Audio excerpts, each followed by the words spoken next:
Hello students, आज हम देखने वाले एक ट्रिक या फिर you can say method to balance a chemical equation. So इससे पहले हम लोग हिट एंड ट्रायल करते थे। हिट एंड ट्रायल को हम तुक्का मेथड भी बोल सकते हैं। सो तुक्का हर बार नहीं लगता, इसके लिए हम लोग यहाँ पे एक परफेक्ट मेथड देखेंगे कि एक ऐसा मेथड जिससे हमेशा क्या निकले, सॉल्यूशन निकले।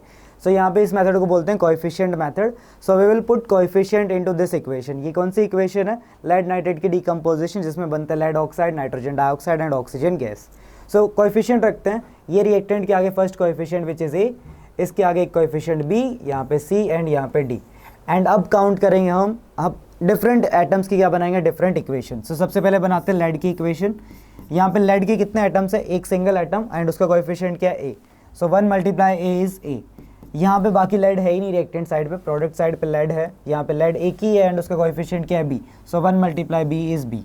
देन नेक्स्ट एलिमेंट हमको कौन सा दिख रहा है? नाइट्रोजन। तो नाइट्रोजन की एक इक्वेशन बनानी है, हर एक एटम की एक इक्वेशन होगी। सो नाइट्रोजन के कितने एटम्स है? यहाँ पे 1 मल्टीप्लाई 2 एंड 2 का कोएफिशिएंट यहाँ पे क्या है? A. So it is 2a।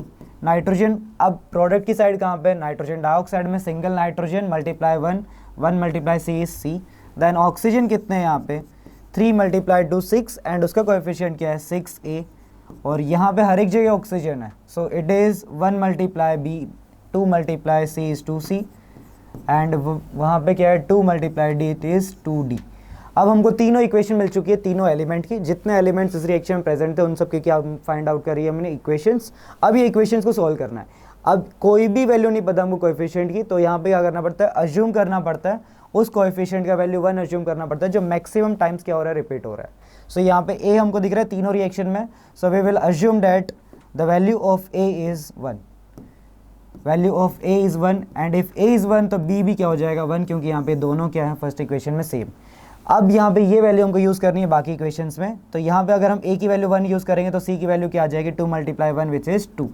सो सी की वैल्यू यहाँ से मिल गई हमको 2 एंड लास्ट में इक्वेशन में यूज़ करेंगे ए और बी सी की वैल्यू, तो हमको मिल जाएगी डी की value. 6 multiply A is 6 plus B which is 1, 2 multiply C which is 2, so 2 multiply 2 is 4 plus 2d। So यहाँ पे 6 माइनस 5 क्या हो जाएगा? 1, 1 इक्वल्स टू 2d।